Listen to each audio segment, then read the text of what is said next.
네, 반갑습니다. 오늘은 성경 공부 79일차가 되겠습니다.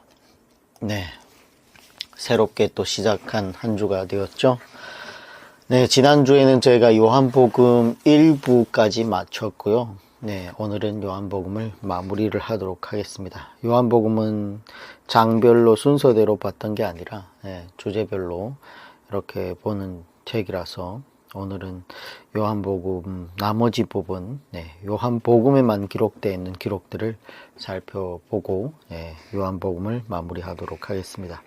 이번 주도 요한복음이 끝나고 나면 사도행전으로 들어가게 되는데 사도행전의 분량이 굉장히 많습니다. 그래서 아마 이번 주 내내 사도행전을 보고 아마 또 신약 성경의 역사서인 사도행전을 보면서 서신서랑 함께 섞어서 보는 그런 경우가 되겠습니다. 그래서 이번 주에 사도행전 한 18장까지 보고 나머지 데살로니가 전서 이렇게 왔다 갔다 하면서 서신서와 함께 그렇게 다음 주는 보게 될 것 같습니다.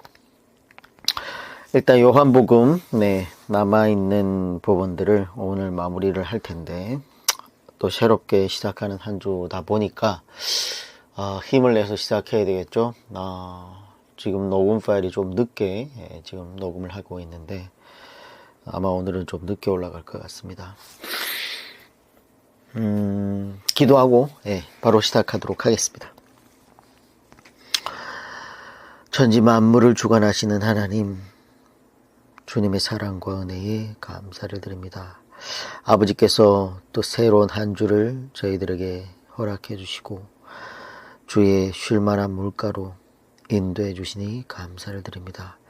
주님, 우리가 그동안 하나님을 잘 믿는다고 착각 속에 빠져 살아갔던 건 아닌지 이 시간 다시 한번 생각하게 하여 주시옵소서. 우리 마음 만약 교만한 데 있었다면 주님 겸손하게 하여 주시옵고 부디 하나님의 뜻이 우리에게 깨닫게 되는 놀라운 역사가 일어나게 인도하여 주시옵소서. 하나님의 마음이 있는 곳에, 하나님의 눈이 보고 있는 곳에 우리가 관심을 가지게 하시고 세상 속에 소외되고 외롭게 살아가는 주의 백성들에게 관심을 가지고 주의 사랑을 전하는 주의 백성들에게 인도하여 주시옵소서. 이번 한 주도 요한복음과 사도행전을 살펴보려고 합니다. 주님, 그 속에 기록된 진리들을 우리 마음판에 새길 수 있게 해주시고 부디 그 기록된 원목적 그대로 듣고 배워서 실천에 옮기는 주의 성도들이 다 되게 인도하여 주시옵소서. 이번 한 주도 아무 사건 사고 없이 눈동자처럼 지켜주시옵기를 바라오며 늘 함께 하시는 예수님 이름으로 감사하며 기도드립니다. 아멘. 요한복음. 전에는 우리가, 요한이 그 7가지 기적에 대한 내용도 살펴봤고, 물로 포도주를 만드심, 지를 초월하신다. 오병이 여는 양을 초월하신다. 왕의 신의 아들을 고치시는 일은 공간을 초월하신다. 베스데스다의 환자를 고치는 것은 38년이라는 시간을 초월하시는 시간도 초월하시는 하나님. 그리고 물 위를 걸으시면 자연 법칙을 초월하는 하나님. 6번째는 날 때부터 소경된 자를 고치시는 것은 운명을 초월하시고 죽은 자를 나사로를 살리시면 죽음을 초월하신 이렇게 7가지의 초월을 보면서 이런 분을 어떤 분으로 믿어야 하겠느냐라는 굉장히 수준 높은 표현법으로 우리에게 기록하고 있다라는 데까지 살펴봤고요. 오늘에는 요한복음에만 기록된 내용들이 있습니다. 그 내용들을 쭉 살펴보게 될 텐데 마지막으로 다른 복음서에는 없는 이 요한복음에만 기록되어 있는 내용들이 상당히 많습니다. 마태, 마가, 누가 자료들이 굉장히 많이 챙겼지만 그러나 특별히 누가가 또 상당히 많은 부분을 챙겼죠. 그럼에도 불구하고 빠진 것이 있었다는 거예요. 요한이 보기에는. 그래서 요한은 성격이 굉장히 세밀하여 공관복음에서 빠진 7가지 정도의 기사를 요한복음에서 또한 소개하고 있습니다. 첫째가 나다니엘의 소명인데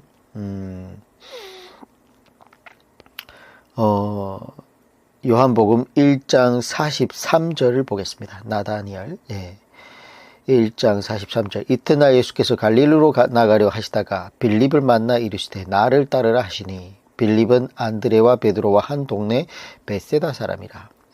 45절. 빌립이 나다니엘을 찾아 이르되 모세가 율법을 기록하였고 여러 선지자가 기록한 그 일을 우리가 만났으니 요셉의 아들 나사렛 예수니라. 나다니엘이 이르되 나사렛에서 무슨 선한 것이 날 수 있느냐. 빌립이 이르되 와서 보라 하니라. 나다니엘은 바돌로메로 추정되는 인물입니다. 마태복음 1장 3절에 나오는 분인데, 그리고 믿을 만한 사람이 와서 보라 하니까 인도가 되는 거예요. 빌립이 그나마 믿을 만한 사람이다 보니까 인도가 되는 것인데, 47절에 보면 예수께서 나다니엘이 자기에게 오는 것을 보시고 그를 가리켜 이르시되 보라, 이는 참으로 이스라엘 사람이라. 그 속에 간사한 것이 없도다. 구약의 한 인물을 염두하고 하신 말씀인데, 구약에 간사한 사람으로 살다가 후에는 이스라엘이라는 이름으로 살던 사람이 있었죠. 누구죠? 창세기에 나오는 분인데 야곱이었습니다. 야곱. 그는 130년간 욕심과 술수에 빠져 살았었는데, 그러나 베냐민을 애굽으로 보낼 때에 잃게 되면 잃으리로다 라는 말로 자기가 일평생 동안 자기가 좋아하는 것을 움켜쥔 손을 펴게 되었고, 그걸 내려놓음으로써 모든 것을 하나님께 내려놓는 그런 상황이 펼쳐졌습니다. 그 이후에 애굽으로 내려가서 약 17년간 변화된 모습으로 살다가 147세에 하나님 품에 안기게 된 사람이 바로 야곱인데, 근데 이 나다니엘은 그러한 인간적 술수와 욕심이 전혀 없는 굉장히 마음이 깨끗하고 투명한 사람이었다는 거예요. 그래서 예수님께서 나다니엘을 보자마자 그의 깨끗한 마음을 칭찬하시는 것을 볼 수 있습니다. 이런 깨끗한 마음을 하나님께서 기뻐하신다는 것을 기록하고 있어요. 근데 여기에서 중요한 게 있죠. 나사렛에서 무슨 선한 것이 날 수 있느냐, 이런 말을 나다니엘이 했는데, 오늘날도 말하면 그런 거예요. 성경을 진심으로 이렇게, 아니면 기록된 원목제대로 그대로 가르치고 있는 목회자들이 있는데, 예를 들어 시골에서 목회를 한다. 학벌이 그닥지 않다. 그러면은 사람들이 뭐예요? 깔본다는 거예요. 아니 뭐 지방대에서 무슨 선한 것이 나겠느냐. 시골 목회하는 목회자 주제에 무슨 성경을 그렇게 선하게 잘 가르치겠느냐. 이래가지고 듣는다 안 듣는다? 안 들을 수 있다는 거예요. 오늘날 성도들이 대형교회 목사님들 유튜브가 멋지게 편집되어 있고 멋지게 녹화된 것들만 찾아다니면서 보고 있지, 이렇게 진짜 하나님의 말씀이 제대로 기록된 것들은 잘 보지 않는다는 거예요. 잘 들으려고 하지 않는다는 거예요. 그런 얘기가 참, 이런 얘기에서 볼 수 있는 것이죠. 자, 두 번째는 갈릴리 가나안의 혼인잔치인데요. 지를 초월하시는 예수님을 소개하고 있는데, 이것이 첫 표적입니다. 2장 11절. 예수께서 이 첫 표적을 갈릴리 가나에서 행하여 그의 영광을 나타나심에 제자들이 그를 믿었느니라. 이 첫 표적을 요한이 아니었으면 모를 뻔했는데, 2장 4절. 예수께서 이르시되 여자여 나와 무슨 상관이 있나이까? 내 때가 아직 이르지 아니하였나이다. 여기에 이 여자여라는 이 번역은 마땅치 않습니다. 이 말은 헬라어로 귀나이인데, 귀네라는 혹격입니다. 이 말은 이 시대의 왕이 왕후를 부를 때 쓰던 용어이기도 하며, 여성을 가장 아름답게 그리고 사랑스럽게 부를 때 사용하는 극존칭이에요.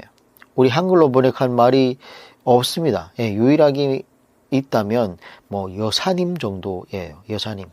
그래서 어머니에게 그렇게 하면 좀 이상하지 않겠습니까? 그래서 그날에 예수님께서 어머니를 부를 때에 여자여라고 이렇게 불렀다기보다는 여사님이 좀 더 맞는 번역이라는 거예요. 나중에 십자가에서도 어머니를 부를 때도 이 용어를 사용하셨는데 그때도 여자여가 아니라 여사님으로 이렇게 번역하는 것이 맞다고 생각합니다. 요한복음 19장 26절에 나오는 얘기인데, 부활하신 예수님께서 막달라 마리아를 부르실 때도 이 용어를 사용하셨습니다. 막달라 마리아는 나이가 좀 있죠. 그래서 이 여자여라는 것보다 귀나이라는 표현, 여사님이라는 그 존칭을 썼다고 보시는 것이 맞겠습니다. 자, 그리고 세 번째가 니고데모가 찾아온 사건. 너무나 중요한 사건이죠.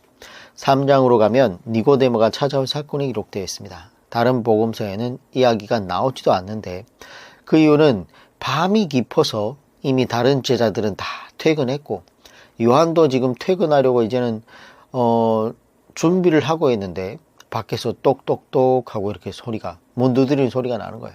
그래서 나가보니까 세상에 글쎄 사내들인 국회의원이 예수님을 찾아온 게 아니겠습니까? 되게 가난하고 병들고 귀신 들린 자들이 주로 찾아왔었는데, 이는 아주 특이한 케이스죠. 그가 예수님을 찾아온 이유는 죽음 이후에 영원한 생명에 대해서 알고 싶다는 거예요.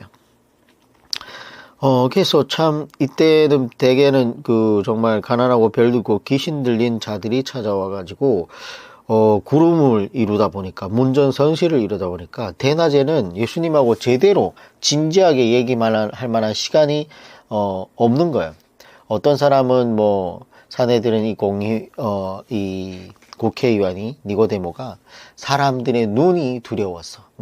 밤 늦게 찾아왔다라고 하는데, 그렇게 또 보는 사람들도 있겠지만, 대개 보면 오전에나 낮에 오면 사람들이 워낙에 많다 보니까 제대로 얘기할 수 있는 타이밍이 없는 거죠. 그래서 사람이 이제 다 가고, 한 사람도 없을 때 좀 진지한 얘기를 하고 싶어서 늦은 시간 이렇게 찾아온 것이 아닌가, 이렇게 보는 사람도 있습니다.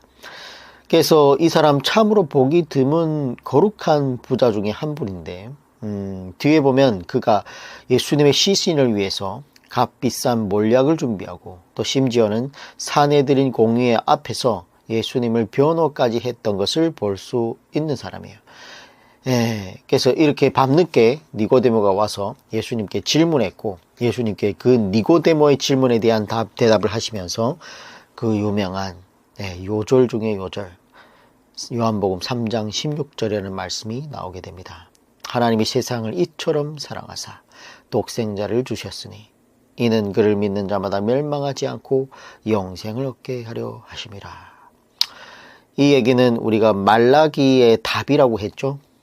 주께서 어떻게 우리를 사랑하셨나 라고 이렇게 이스라엘 백성들이 반문을 할 때, 그 무지한 이스라엘 백성들에게 이렇게 하나님이 사랑을 확증하셨다는 겁니다. 그래서 이 요한복음 3장 16절이 말라기의 그 이스라엘 백성들이 하나님 마음에 못을 박았던 그 말씀에 대한 대답이 되겠습니다.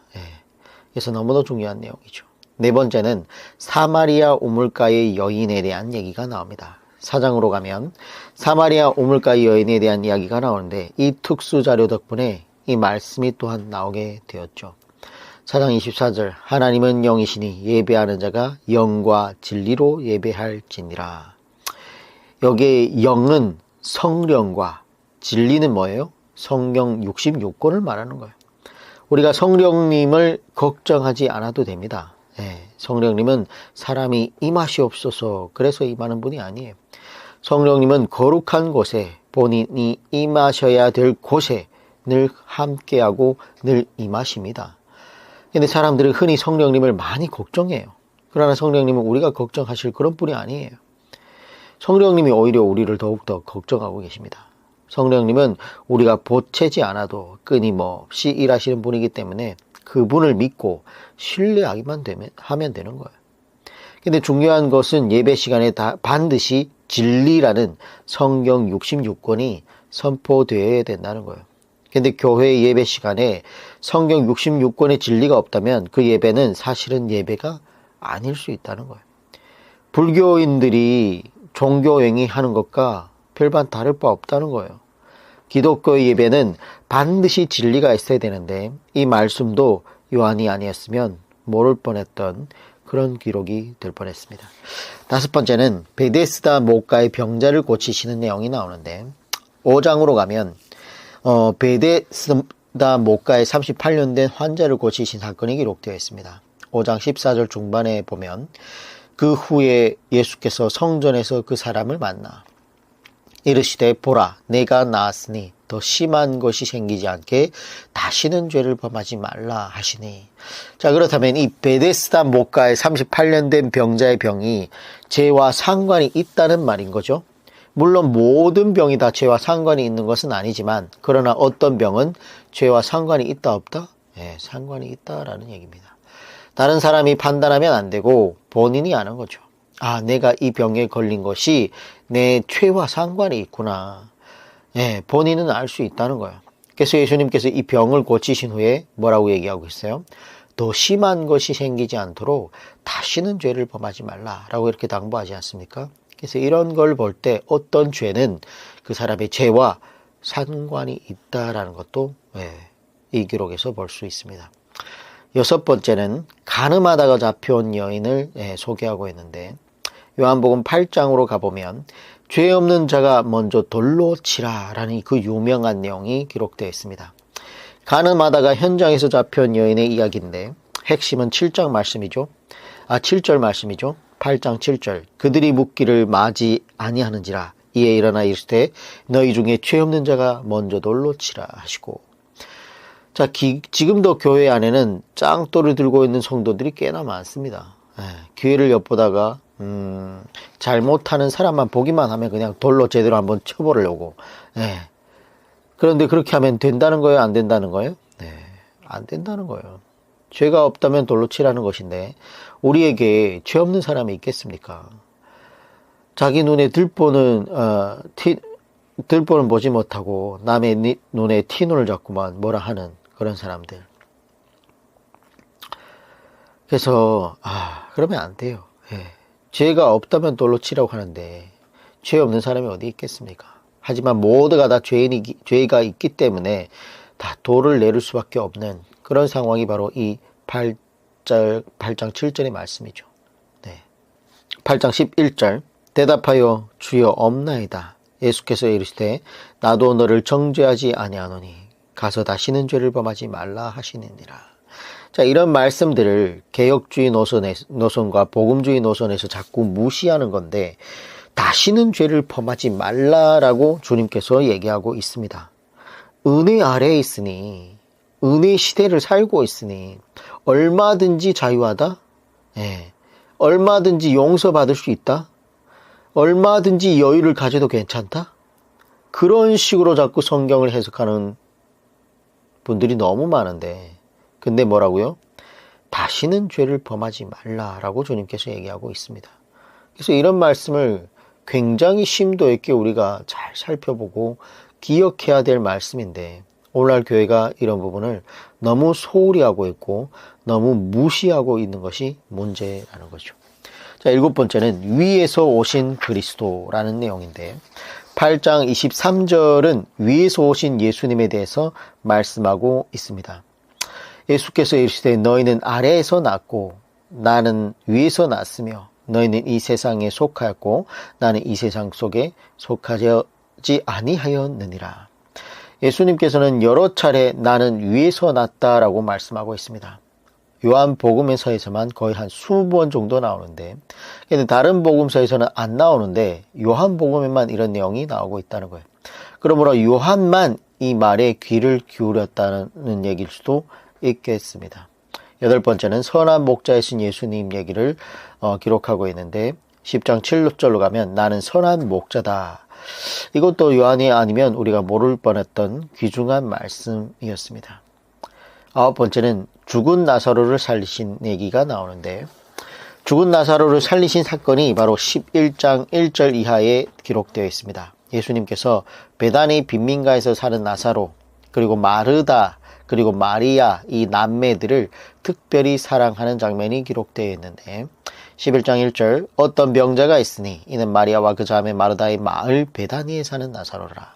예수께서 그가 오는 것과 또 함께 온 유대인들이 오는 것을 보시고 심령의 비통이 여기시고 불쌍히 여기사 이르시되 그를 어디 두었느냐 이르되 주님 와서 보시옵소서 하니 예수께서 눈물을 흘리시더라. 이에 유대인들이 말하되 보라 그를 얼마나 사랑하셨는가 하며 우리도 이러한 예수님을 본받아야 될 텐데 한 영혼을 정말 소중히 그리고 자기가 사랑하는 친구를 진심으로 사랑하는 마음 예수님께서 눈물을 흘리시더라 라는 이런 기록은 신경에 많이 나오지 않는데 이곳에서 이렇게 기록되어 있습니다. 11장 43절 이 말씀을 하시고 큰 소리로 나사로야 나오라 부르시더니 죽은 자가 수족을 베러 동인 채로 나오는데 그 얼굴은 수건에 쌓였더라. 예수께서 이르시되 풀어놓아 다니게 하라 하시니라. 어떤 분은 만약에 예수님께서 이때 나사로야 나오라 라고 하지 않고 죽은 자여 나오라 했다면 이 세상의 모든 시체가 죽었던 시체가 다 살아났을 거라고 얘기하는 분이 있어요. 그러니까 죽음까지 초월하시는 예수님의 큰 능력을 볼 수 있는 굉장히 큰 사건인데 다른 제자들은 다 빠뜨렸는데 사도 요한만 챙기고 있습니다. 이런 내용을. 자, 10장 한 알의 미래에 관한 얘기인데 10장이 아니고 10번째 기록입니다. 요한만 기록하고 있는 특별한 기록. 10번째 기록이 바로 한 알의 밀 12장에 나오는데 12장 24절 내가 진실로 진실로 너에게 이르노니 한 알의 밀이 땅에 떨어져 죽지 아니하면 한 알 그대로 있고 죽으면 많은 열매를 맺느니라. 이 말씀도 우리가 많이 사용하고 있는데 이것도 요한복음의 특수 자료가라는 겁니다. 한 알의 밀 이것은 1차적으로는 예수님을 상징하는 것이고 2차적으로는 우리를 상징하는 것이겠죠. 한 알의 밀이 땅에 떨어져 죽지 아니하면 한 알 그대로 있고 라는 말씀은 우리가 앞에서 보았던 한 문화를 남긴 사람 그런 사람 누가복음 19장 20절에 나왔죠. 부담스러우니까 죽는 것이 두려우니까 시도해 보지 않은 실패를 얘기하는 얘기고 죽으면 많은 열매를 맺느니라 라는 것은 우리의 신앙의 방향은 하나밖에 없다라는 거예요. 죽는 거예요. 예전에 순복음 교단에서 부르는 찬송이 있었는데 멸시천대 십자가는 주가 지고 가셨으니라고 바꿔서 불렀다는 거예요.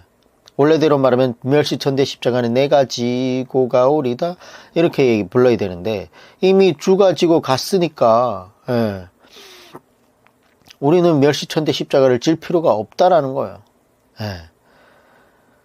자기의 그 사형틀 십자가를 짊어지고 죽고자 하는 열매를 맺게 될 것이라는 거예요. 예수님의 가르침은. 근데 함부로 이런 것들을 바꿔서 십자가를 지지 않는 그리스도인들을 만들려고 그런 찬송가도 바꿔서 부르면 돼요? 안 돼요? 안 돼요. 12장 25절 자기의 생명을 사랑하는 자는 잃어버릴 것이요 이 세상에서 자기의 생명을 미워하는 자는 영생하도록 보존하리라. 이런 예수님의 가르침이 명백하게 기록되어 있음에도 불구하고 뭐예요? 그렇게 바꿔서 가르치는 이유가 뭘까요?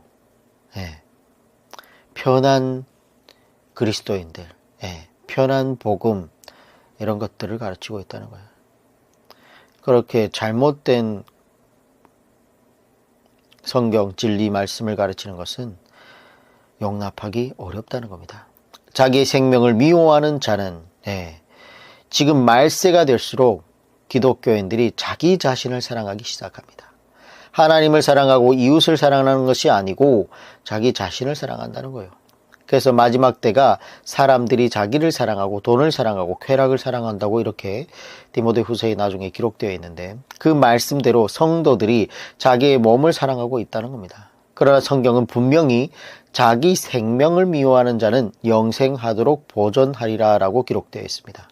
굉장히 역설적인 말이죠. 누가복음에서 우리가 본 대로 자기의 부모와 처자와 그리고 자기의 목숨까지도 미워하지 아니하면 능히 주님의 제자가 될 수 있다 없다? 없다라고 기록하고 있습니다. 물론 부모에게 효도하지 않고 처자식을 다 팽개치라는 말씀이 아니라는 것을 분명히 얘기했죠. 이 말은 그만큼 모든 것을 다 내어놓고 사역자의 길을 가야 한다라는 얘기입니다. 26절, 사람이 나를 섬기려면 나를 따르라. 나 있는 곳이 어디예요? 하나님의 나라에 나를 섬기는 자도 거기 있으리니 사람이 나를 섬기면 내 아버지께서 그를 귀히 여기시리라. 하나님께서 귀히 여기시는 자, 그리고 하나님의 나라에 거하는 자가 되기 위해서는 한날의 미랄이 되어서 죽어야 하고 자기의 생명을 미워하면 예수님을 섬기고 따를 수 있다라는 얘기예요. 그런 얘기가 이렇게 기록되어 있습니다. 10번째였고요. 11번째는 제자들의 발을 씻기시는 기록이 있는데 13장으로 가면 제자들의 발을 씻기시는 사건이 나옵니다. 13장의 때는 고난주간 목요일입니다. 장소는 마가 다락방인데 마가, 누가 모두 최후의 만찬을 챙기고 있죠. 마가, 마태, 누가가. 그러나 요한은 이미 마태, 마가, 누가가 최후의 만찬을 챙겼기 때문에 그것을 과감하게 생략하고 마태, 마가, 누가에서 기록하지 않고 빼먹은 세족식을 유일하게 챙기고 있습니다. 그러나 같은 날 같은 장소에서 최후의 만찬만 있었던 것이 아니고 최후의 만찬이 있은 다음에 제자들 가운데서 누가 크냐고 하는 다툼이 일어났고 그때 예수님께서 적극적으로 극적으로 제자들의 발을 씻기셨다는 얘기가 기록되어 있다는 거죠.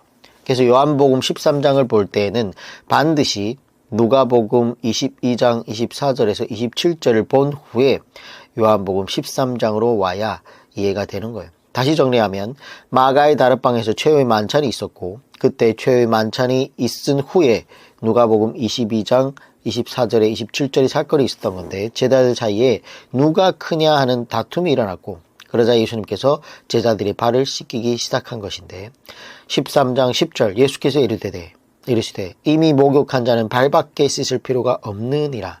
온몸이 깨끗하니라. 너희가 깨끗하나 다는 아니니라 하시니 너희가 깨끗하나 다는 아니니라 라는 얘기는 유다를 두고 하신 말씀입니다. 근데 여기서 너희는 내가 이미 일러준 말로 너희는 깨끗하여졌다라는 그런 뜻이에요. 그러니까 이미 제자들은 3년간 예수님께 말씀을 배워서 머리부터 발끝까지 전 인격이 이미 말씀으로 깨끗하게 목욕을 한 것처럼 깨끗하다라는 얘기예요. 말씀이 우리를 깨끗하게 하는 것이고 그리고 말씀이 우리를 투명하게 하는 거예요. 끊임없이 말씀을 읽고 연구하고 그 말씀을 가르치고 그 말씀을 실천하고 살 때야만이 우리의 영혼이 깨끗해지고 투명해진다는 얘기예요. 그리고 이미 목욕한 자는 뭐예요? 발밖에 씻을 필요가 없다라는 것은 말씀으로 깨끗하게 목욕한 이후에도 평생 매일 말씀을 읽고 묵상하며 살아야 한다는 얘기를 하고 있습니다. 그래서 우리는 날마다 발을 씻는 것처럼 날마다 말씀을 읽고 묵상하고 실천하면서 살아가야 한다는 얘기를 하고 있는 것이죠. 14절 내가 주와 또는 선생이 되어 너의 발을 씻었으니 너희도 서로 발을 씻어주는 것이 옳으니라. 내가 너에게 행한 것 같이 너희도 행하게 하려 본을 보였노라. 감등받으라고 한 것이 아니고 행하게 하려고 그렇게 했다라는 얘기를 기록하고 있죠. 16절 내가 진실로 진실로 너에게 이르노니 종이 주인보다 크지 못하고 보냄을 받은 자가 보낸 자보다 크지 못하나니 너희가 이것을 알고 행하면 복이 있으리라. 겸손히 서로 섬기면 복이 있을 것이라는 말씀이에요. 제자와 제자들이 누가 크냐고 하는 다툼이 일어났을 때에 이 말씀을 하셨는데 교회 안에서도 성도들끼리 서로 다투지 말고 서로 겸손히 섬겨야 된다는 얘기를 하고 있습니다. 그것이 뭐예요? 복이 있다는 것이에요. 가장 고약한 냄새가 교만한 냄새이죠. 이 교만의 냄새를 없애기 위해서 세족식을 했다라는 것이죠. 그러므로 교회 안에서는 누가 크냐고 하는 교만의 냄새를 풍겨서는 절대로 안 되는 것입니다. 12번째 기록, 새 계명을 수요하시는 모습이 나오는데 13장 34절 말씀으로 가면 새 계명을 수요하시는 말씀이 나옵니다. 3년을 가르치신 후에 돌아가시기 전날 유언과 같은 말씀으로 새 계명을 주셨어요. 다른 제자들에게는 안 들렸는데 요한의 귀에만 들렸다는 것이죠. 13장 34절 새 계명을 너에게 주노니 서로 사랑하라. 내가 너희를 사랑한 것 같이 너희도 사랑하라. 너희에게 주노니 서로 사랑하라. 성도와 성도가 먼저 서로 사랑해야 한다는 얘기를 기록하고 있죠. 35절 너희가 서로 사랑하면 이로써 모든 사람이 너희가 내 제자인 줄 알리라. 너무 중요한 얘기죠. 새 계명을 준다라는 얘기를 요한만 이렇게 기록하고 있다라는 얘기입니다. 근데 뭐예요? 서로 사랑하라. 너희가 서로 사랑하면 뭐라고요? 너희가 내 제자인 줄 알리라. 예수님의 제자가 되는 방법은 서로 사랑하는 방법밖에 없다라는 얘기예요. 그 사랑을 실천하는 수밖에 없다라는 얘기예요.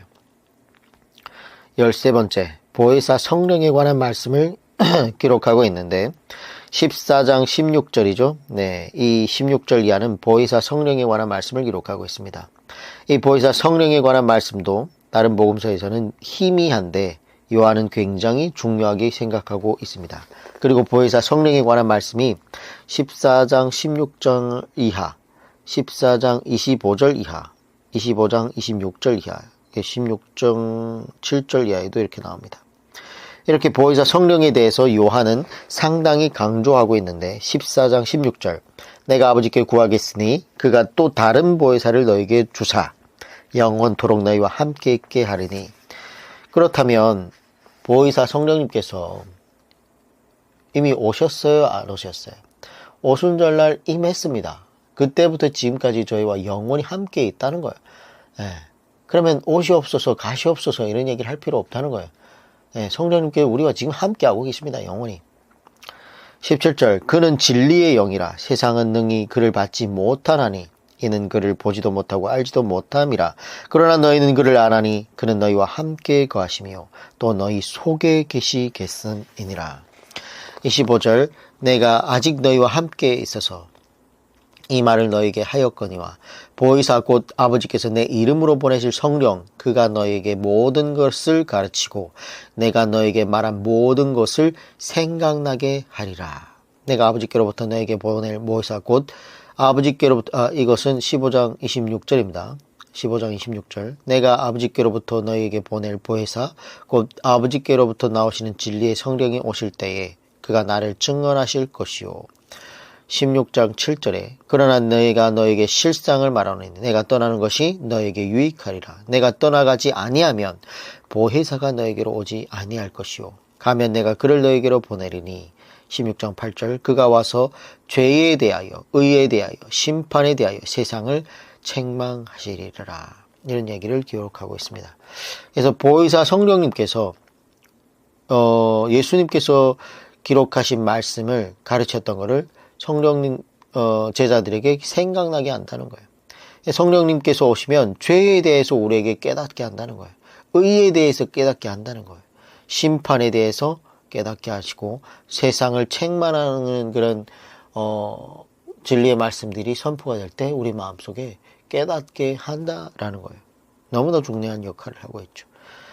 15번째 기록은 포도나무 비유인데 15장으로 가면 포도나무 비유가 나오죠. 이 부분은 에이고 에이미에서 우리가 살펴봤었던 부분입니다. 근데 이것도 굉장히 중요한 비유죠. 마태가 비유를 많이 챙겼지만 이 비유를 빠뜨린 겁니다.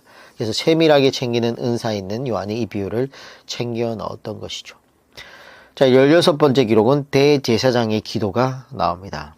17장으로 가면 대제사장의 기도인데 공관복음서에서는 겟세만의 기도를 모두 기록하고 있습니다. 그런데 요한은 공관복음서에서 겟세만의 기도를 모두 기록했기 때문에 그것을 과감하게 생략하고 같은 날 같은 장소에서 같은 시간대에 있었던 또 다른 기도가 있었다는 거예요. 그것이 바로 대제사장의 기도문이었다는 건데 이것은 죽음을 얼마 남겨놓지 않은 상태에서 하신 매우 간절한 예수님의 기도였습니다.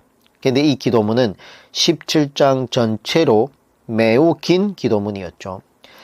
근데 이 기도문을 60년이 지났는데도 기억해서 기록하고 있다는 것이 참 놀랍지 않습니까? 굉장한 기억력과 관찰력과 분별력과 통찰력이 있었던 요한이었다는 것을 볼 수 있죠. 그래서 그 핵심 내용을 기록하고 있는데 그 내용을 보면 1절에서 5절까지는 예수님 자신을 위한 기도입니다. 그리고 6절에서 19절까지는 제자들을 위한 기도이고 20절에서 26절까지는 성도들을 위한 기도입니다. 그러면 예수님께서는 자신을 위하여 하신 기도의 내용이 핵심이 무엇이냐를 살펴보면 17장 1절 예수께서 이 말씀을 하시고 눈을 들어 하늘을 우러러 이르시되 아버지여 때가 이르렀사오니 아들을 영화롭게 하사 아들로 아버지를 영화롭게 하게 하옵소서. 오직 하나님께 영광을 돌려드리고 싶습니다라는 것을 예수님은 얘기하고 있습니다. 이것이 예수님 자신을 위한 기도였다라는 거예요. 우리도 하나님 앞에서 간구할 것이 별로 없는데 달라고 할 것이 별로 없습니다. 우리가 내 자신을 위하여 기도할 수 있는 것은 하나님 나를 통하여 하나님의 이름이 거룩히 여김을 받기를 원합니다. 나를 통하여 아버지께서 영광을 받으셨으면 좋겠습니다. 이런 성숙한 기도를 할 필요가 있다는 거예요. 그리고 6장 19절까지는 제자들을 위한 기도인데 6절의 끝을 보면 17장 6절 세상 중에서 내게 주시는 사람들에게 내가 아버지의 이름을 나타내었나이다. 그들은 아버지의 것이었는데 내게 주셨으며 그들은 아버지의 말씀을 지켰나이다. 그러니까 그들은 주님만 하는 자들이 아니었다라는 거예요. 그들은 말씀을 지키는 자들이었다라고 얘기하고 있습니다. 이러한 제자들을 위하여 기도하시는데 그 핵심은 11절 끝에 있습니다. 17장 11절 나는 세상에 더 있지 아니하오나 그들은 세상에 있어 없고 나는 아버지께로 가옵나니 거룩하신 아버지께서 내게 주신 아버지의 이름으로 그들을 보존하사 우리와 같이 그들도 하나가 되게 하옵소서. 첫째는 그 남아있는 제자들을 보존하게 해달라는 거예요. 제자들을 지켜달라고 기도하는 모습을 볼 수 있습니다. 여기에 이 보존하다라는 말은 테레오라는 헬라어를 쓰고 있는데 이 말은 굳게 잡아주소서, 그들을 보호해주소서 그런 말씀이에요. 예수님이 승천하시고 성령님이 오시면 제자들이 예수님과 떨어지게 되는데 그때 하나님께서 보호하여 달라고 하는 그런 기도를 지금 하고 있는 거예요. 다시 말하면 환난과 박해 앞에서 그들을 붙잡아 달라고 하시는 것이 제자들을 위한 예수님의 기도였다는 거예요. 이러한 예수님의 기도를 보면 우리가 성도들을 위하여 무엇을 어떻게 기도해야 하는지를 알 수 있는 부분이기도 하죠. 두 번째는 그들도 하나가 되게 하옵소서라는 얘기가 기록되어 있는데 제자들의 하나됨을 위하여 기도하셨다라는 얘기입니다. 우리 목회자는 성도들의 하나됨을 위하여 기도해야 된다는 거예요. 아무개 장로, 아무개 집사가 하나 되게 하여 주옵소서. 그렇게 기도해야 된다는 거예요. 그래서 15절을 보면 우리가 하나가 되어야 뭐예요? 사탄을, 세상 권세를 이길 수 있다라는 것을 볼 수 있습니다. 17장 15절 내가 비옵는 것은 그들을 세상에서 데려가시기를 위함이 아니요 다만 낙에 빠지지 않게 보존하시기를 위함이니이다. 악이라고 하는 것은 보네로스라는 헬라어 말인데 참고로 말하면 앞에서 정관사가 붙어 악한 자 사탄을 의미하고 있습니다. 교회가 하나가 될 때에 사탄도 이길 수 있다라는 의미를 갖고 있는 것이죠. 그래서 제자들을 굳게 붙잡아 주시고 제자들을 하나게 되게 해달라는 기도가 이렇게 기록되어 있고요. 세 번째는 그들을 진리로 거룩하게 하옵소서. 제자들을 진리로 거룩하게 해달라는 거예요. 17장 17절에 보면 그들을 진리로 거룩하게 하옵소서. 아버지의 말씀은 진리니라. 우리도 예수님의 기도를 본받아서 하나님 우리 교회 성도들이 성경 66권으로 거룩하게 하여 주시옵소서. 거룩의 자리로 인도하여 달라고 기도해야 한다는 거예요. 왜냐하면 참 오늘날은 듣지 않으려고 그 자리를 힘써 지키려고 하는 분들이 너무나 적다라는 거예요. 17장 19절 또 그들을 위하여 내가 나를 거룩하게 하오니 이는 그들도 진리로 거룩함을 얻게 하려 함이니이다. 여기까지가 제자들을 위한 기도입니다. 그리고 20절 26절까지는 성도들을 위한 기도입니다. 내가 비옵는 것은 이 사람들만 위함이 아니요 또 그들의 말로 그러니까 사도들의 전도로 말미암아 나를 믿는 사람들도 위함이니 나를 믿는 사람들도 위함이니 그러니까 미래의 성도들을 말하는 거죠. 우리도 여기에 포함돼요? 안 돼요? 포함된다라는 겁니다. 미래의 성도들을 위한 기도도 역시 하나됨을 강조하고 있습니다. 그만큼 하나됨이 중요하다라는 얘기가 되겠죠. 17장 21절 아버지께서 내 안에 내가 아버지 안에 있는 것 같이 그들도 다 하나가 되어 우리 안에 있게 하사 세상으로 아버지께서 나를 보내신 것을 믿게 하옵소서. 내게 주신 영광을 내가 그들에게 주었사오니 이는 우리가 하나 된 것 같이 그들도 하나가 되게 하려 함이니이다. 곧 내가 그들 안에 있고 아버지께서 내 안에 계시오 그들로 온전함을 이루어 하나가 되게 하려 함은 아버지께서 나를 보내신 것과 또 나를 사랑하심 같이 그들도 사랑하신 것을 세상으로 알게 하려 함이로소이다. 그러니까 우리도 하나됨을 위하여 간절히 기도해야 된다는 거예요. 교회가 이 하나됨을 잃어버리면 결국 사탄에게 넘어가게 될 수밖에 없는 거예요. 그리고 24절부터 26절은 성도들을 위한 두 번째 기도인데 성도들이 장차 하나님의 나라에 참여할 수 있도록 해달라고 기도하는 얘기입니다. 하나님 우리 교회 성도들을 하나님의 나라의 영광에 참여할 수 있도록 해주시옵소서. 그렇게 우리가 기도를 해야 된다는 거예요. 17장 24절 아버지여 내게 주신 자도 나 있는 곳 어디예요? 천국에 나와 함께 있어 아버지께서 창세 전부터 나를 사랑하심으로 내게 주신 나의 영광을 그들로 보게 하시기를 원하옵나이다. 이렇게 대제사장의 기도를 요한이 지금 챙기고 있는 것을 볼 수 있습니다. 자, 16번째 기록입니다. 도마의 신앙 고백이 나옵니다. 20장 28절로 가면 도마의 신앙 고백이 나오는데 20장 28절 도마가 대답하되 나의 주님이시오 나의 하나님이시니이다. 근데 한국 교회에서는 도마를 뭐라고 얘기하고 있어요? 의심 많은 도마라고 얘기하고 있습니다. 도마가 의심을 많이 하지 않았죠. 딱 이때 한 번을 했는데 그렇게 한 번 의심한 걸 가지고 그냥 의심이 많은 도마라고 이렇게 매도하면 돼요? 안 돼요? 안 돼요. 도마는 전직의 목수 출신이기 때문에 성품이 아주 철저한 사람이고 헤프게 믿지 않는 사람이지 의심 많은 사람은 아니에요.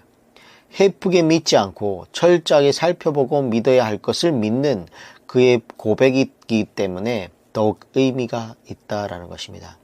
그의 입술을 통해서 예수님을 나의 주님이시오 나의 하나님이시다라고 해서 여기로 이렇게 요한복음이 쭉 빌드업을 해가지고 서사를 만들어서 우리에게 이 고백을 할 수 있도록 안내하고 있는 거예요. 그래서 예수님을 뭐라고 고백해야 된다고? 예수님은 선지자가 아니라 하나님의 아들이신 하나님이시다. 이런 고백을 할 수 있도록 할 수 있는 거죠. 그래서 예수님을 하나님으로 고백하고 있는 최초의 사람이 바로 도마입니다. 굉장한 믿음의 사람이죠. 우리는 얼마나 의심을 많이 했는가를 살펴볼 필요가 있다는 거예요. 근데 의심을 많이 한 것은 좋지 않고 악한 것입니다. 그러나 그는 한 번 의심했죠. 도마는. 그는 참 귀한 믿음의 사람이었다는 거예요. 나중에 이분은 어디에 인도에 가서 선교하다가 순교한 걸로 이렇게 전승에 의하면 기록되어 있습니다. 자, 17장이 아니라 17번째 기록인데 베드로의 사랑 고백이 기록되어 있습니다. 이제 마지막으로 베드로의 사랑 고백이 21장에 기록되어 있는데 베드로가 부활하신 주님을 만났지만 나는 물고기 잡으러 가노라 라고 어디 갔어요? 물고기 잡으러 갔어요. 그래가지고 부활하신 주님을 만난 것으로는 된다 안 된다? 안 된다라는 거예요. 승천하신 예수님, 다시 재림하실 예수님, 그리고 심판부로 오실 예수님, 이렇게 전체를 알고 있어야 흔들리지 않는 거예요.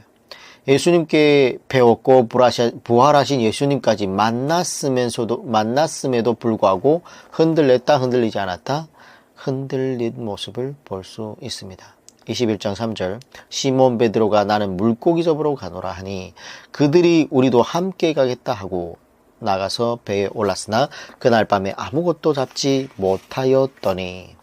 자, 그래서 7명의 제자가 물고기 잡으러 함께 떠납니다. 근데 그들은 그 밤에 아무것도 잡지 못했는데 베드로는 어부였어요. 다른 것은 몰라도 물고기 잡는 것은 자신이 있었던 거예요.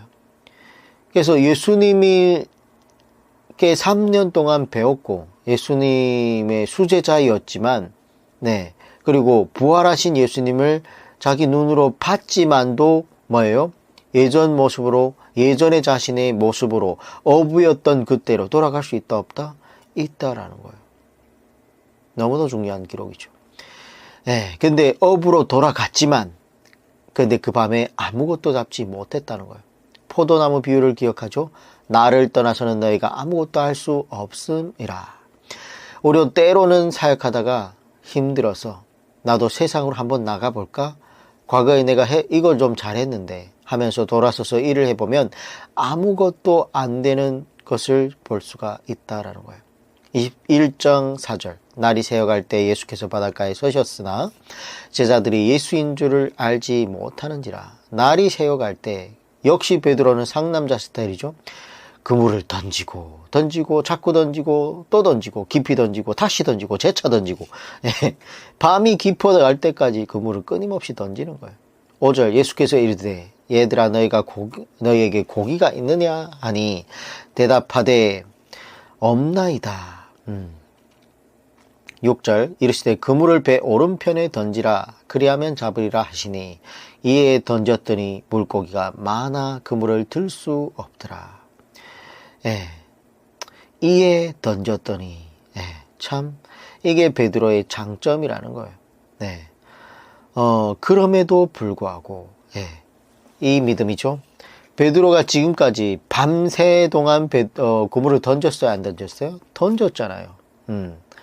그러면 오른편에 던지고 왼편에 던지고 앞편에 던지고 뒤편에 던지고 던졌을까요, 안 던졌을까요? 던졌다는 거예요. 근데 예수님께서 오른편에 던지라 했더니 아니 무슨 얘기입니까? 지금 밤새도록 지금 오른편 왼편 앞에 뒤편 다 던져봤는데 물고기를 못 잡았는데 이보시오, 내가 지금 어부요, 지금 실시간으로 지금 실천하고 있는데 이런 생각이 들지 않겠습니까? 근데 오른편에 던지라 했더니 이게 던졌다는 거예요. 그 말씀에 순종했다는 거예요. 자, 이 물고기들은 예수님께서 귀한 교훈을 남기셔야 하기 때문에 예수님의 명령을 따라서 굉장히 고생을 하면서 수고를 했을 겁니다. 베드로가 던지는 곳마다 물고기가 있으면 돼요, 안 돼요? 있으면 안 되니까 그날 밤에 예수님께서 물고기들에게 명령하시기를 한 마리도 잡히면 안 된다, 잽싸게 피신해라 이래가지고 이렇게 명령하셨기 때문에 물고기들이 굉장히 열심히 베드로의 그물을 피해 다니면서 있었을 수 있었다는 거예요. 근데 예수님의 말씀대로 오른편에 던졌더니 물고기가 많아 그물을 들 수 없더라라는 기록을 하고 있습니다. 그래서 뭐예요? 예수님의 오른편에 던지라라고 얘기해놓고 물고기들에게 지금이다, 당장 빨리 베드로의 그 오른편 그물에 들어가라 라고 해가지고 물고기들이 굉장히 많이 잡힌 게 아닌가 그렇게 보고 있습니다. 그래서 이러한 것들도 보면 모든 피조 세계가 예수님께, 하나님께 다 순종하고 있다는 거예요.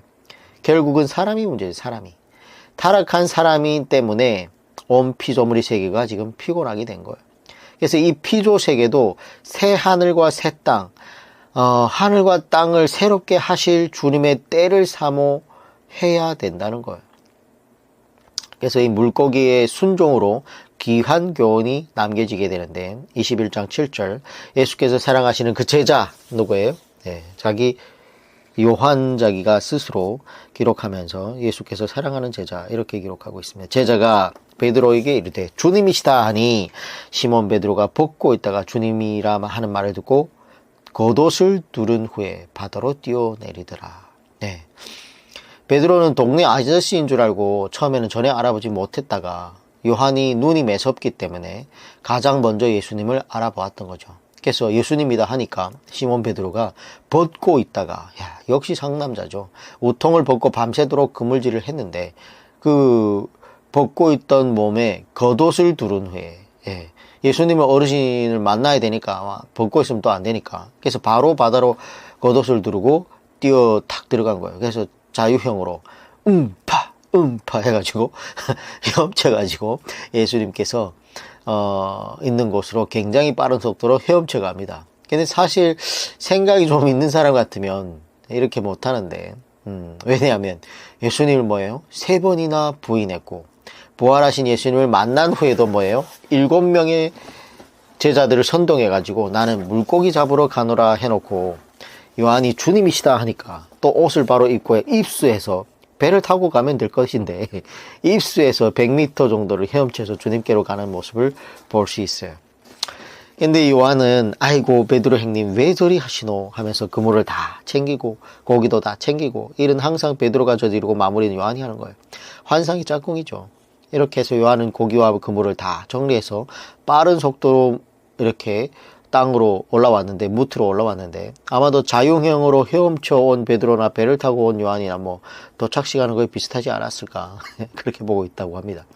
그래서 21장 8절에 보면 다른 제자들은 육지에서 거리가 불과 한 50칸쯤 그러니까 100m 되죠. 50칸쯤 되므로 작은 배를 타고 물고기 든 그물을 끌고 와서 9절 육지에 올라와 보니 숯불이 있는데 그 위에 생선이 놓였고 떡도 있더라. 오늘은 예수님이 혼자 주방 봉사를 이미 해놓은 거죠.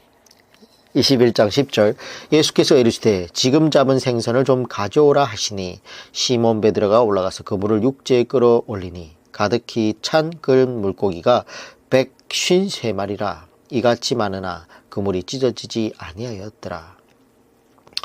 베드로는 야 오늘 고기 많이 잡혔네 라고 하고 끝나는 건데 근데 요한은 뭐예요? 1마리, 2마리, 3마리, 4마리 하면서 153마리까지 세고 있었다는 거예요. 이런 성격을 보면 요한과 베드로의 성격 차이가 그대로 드러나는 것을 볼 수 있죠. 그래서 이런 기록들을 보면서 그들의 성품이 읽어져야 돼요. 베드로의 성품, 사도 요한의 성품 이런 것들이 보여져야 된다는 거예요. 성경을 보면 21장 12절 예수께서 이르시되 와서 조반을 먹으라 하시니 제자들이 주님이신 줄 아는 고로 당신이 누구냐 감히 묻는 자가 없더라. 굉장히 아름다운 모습으로 부활의 몸을 입으셨기 때문에 그 예수님의 아름다운 모습에 압도당해서 감히 말을 못하고 있는 것입니다.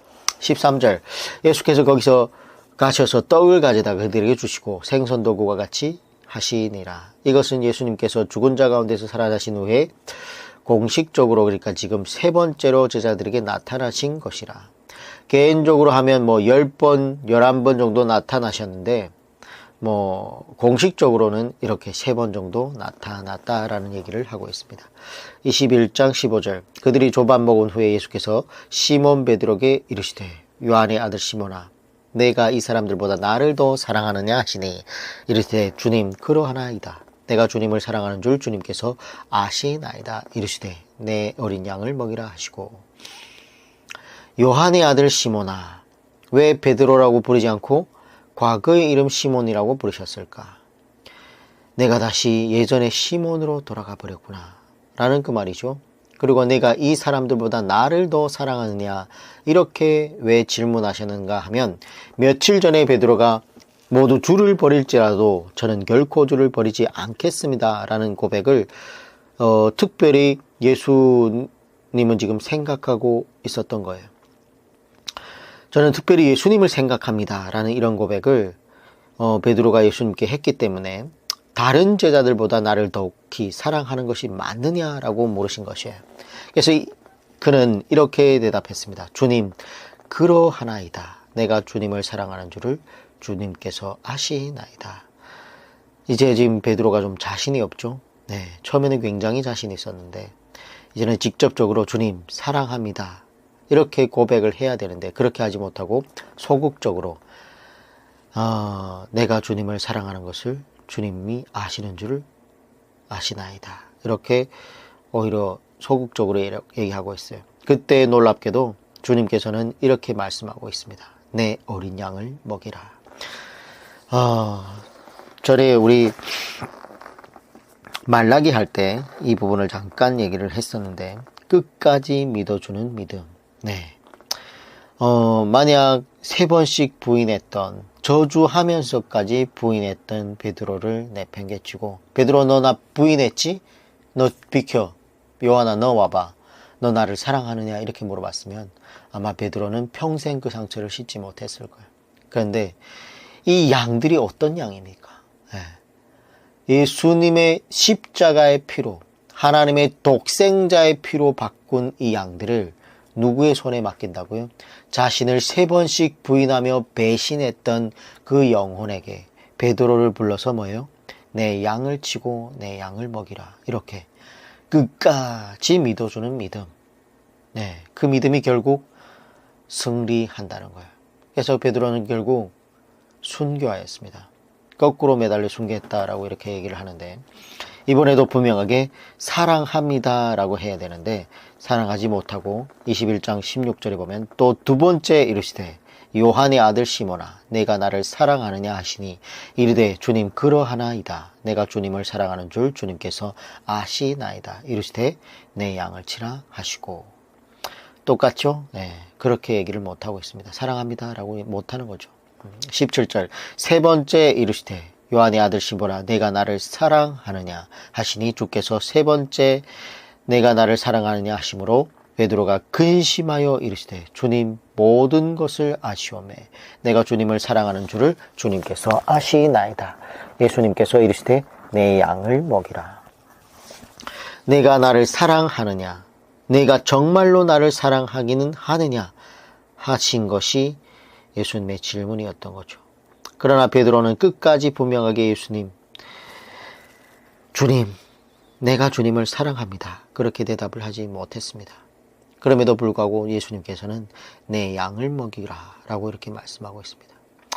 참 어쩌면 말라기에 주께서 어떻게 우리를 사랑하셨나이까 라고 했을 때 요한복음 3장 16절 하나님이 세상을 이처럼 사랑하사 독생자를 내주었으니 이는 그를 믿는 자마다 영생을 얻게 하려 하심이라 하면서 예수님이 십자가를 지시면서 구약의 그 대답이 하나님이 인간을 사랑하심이 그 사랑이 확증되셨음을 됐는데, 그렇다면 이 하나님이신 예수님 하늘 승천하기 전에 정말 인간들에게서 사랑한다라는 말을 어쩌면 직접 듣고 싶으셨을 텐데 끝까지 사랑합니다 라는 얘기를 못 듣고 내가 주님을 사랑하는 줄을 주께서 아시나이다 라는 이런 얘기를 듣게 되었습니다.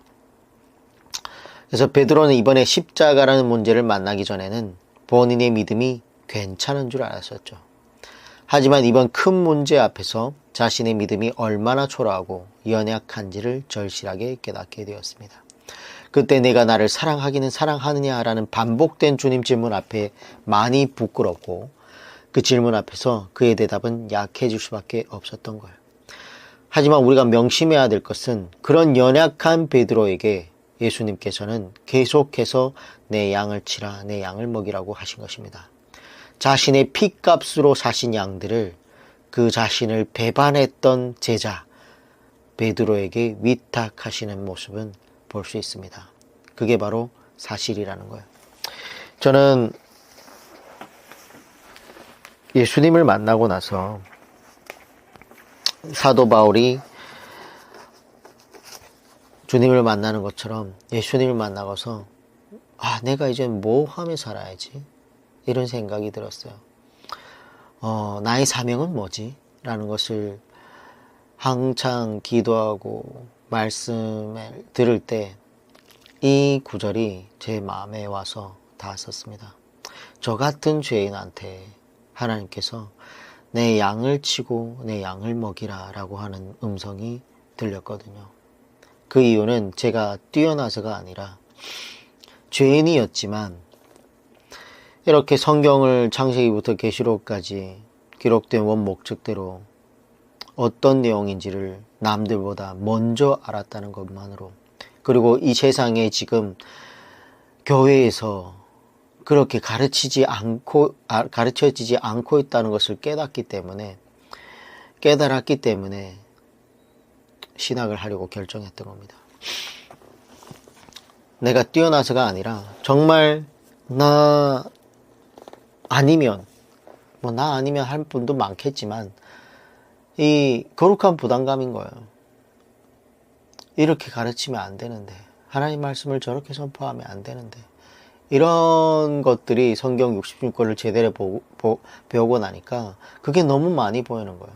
주의 종들이라고 하는 분들이 너무 성경 말씀하고는 맞지 않는 얘기들을 자꾸만 하니까 저렇게 하면 안 되는데, 저 수많은 예수님의 십자가의 보혈의 피로 맞바꾼 저 양들에게 저렇게 가르치면 안 되는데 라는 것이 자꾸 보이니까 해야 되겠다라는 결정을 하게 되는 겁니다.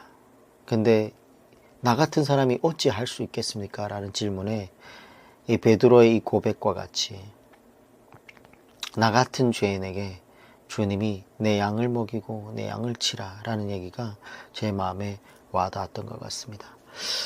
그래서 신학을 시작하게 됐고 잘난 건 없지만 그래도 최선을 다해서 정리하고 배우고 있습니다. 자, 그리고 예수님께서 승천하기 전에 주님 사랑합니다 라고 하는 사람의 진실된 사랑 고백을 듣고 싶어 했다고 아까 얘기했죠. 모세로 때로부터 1500년간 이 고백에 하나님은 어쩌면 목말라 하셨습니다. 아님이 창세로부터 6000년간 지금까지 하나님은 목말라 하신 것이에요. 예수님의 이 질문은 말라기에서 주께서 어떻게 우리를 사랑하셨나이까? 라는 이스라엘의 이러한 싸늘한 반응 앞에 결국은 하나밖에 없는 독생자를 하나님께서 보내셔서 그분의 사랑을 확증하시고 이제 인간에게 다시 사랑 고백을 듣고 싶어 하시는 하나님의 심정을 우리는 느껴야 됩니다. 그래서 믿습니다라고 하는 것으로는 부족한 것이고 반드시 사랑합니다까지 가야 되는 것이 우리의 신앙이라는 거예요. 우리가 천국에 왜 소망을 둡니까? 우리가 사랑하는 사람, 하나님, 예수님이 있기 때문에 그곳에 함께 있기 싶어 하기 때문에 소망을 두고 가고 싶어 하는 것이죠. 그래서 오래전에 모세는 마음을 다하고 뜻을 다하고 힘을 다하여 내 하나님 여호와를 사랑하라 라고 이렇게 명령했던 것입니다. 우리에게 마음과 뜻과 힘을 다하여 하나님 사랑합니다. 예수님 사랑합니다. 이런 진실된 고백이 있어야 된다는 거죠. 그래서 저희 교회에서는 예배 전에 찬송이 끝나면 쇠마 고백이라고 해서 나는 마음을 다하고 뜻을 다하고 힘을 다하여 내 하나님 여호와를 사랑합니다 라는 고백을 하고 예배를 시작합니다. 그래서 이런 고백이 정말 여러분에게도 있기를 소망합니다. 이런 사람이 정말 산을 옮길 만한 믿음이 있어도 그 생활은 무의미하다는 거예요. 무가치하다는 거예요. 그러나 사랑이 있는 신앙만이 정말 가치 있는 삶이라는 거예요.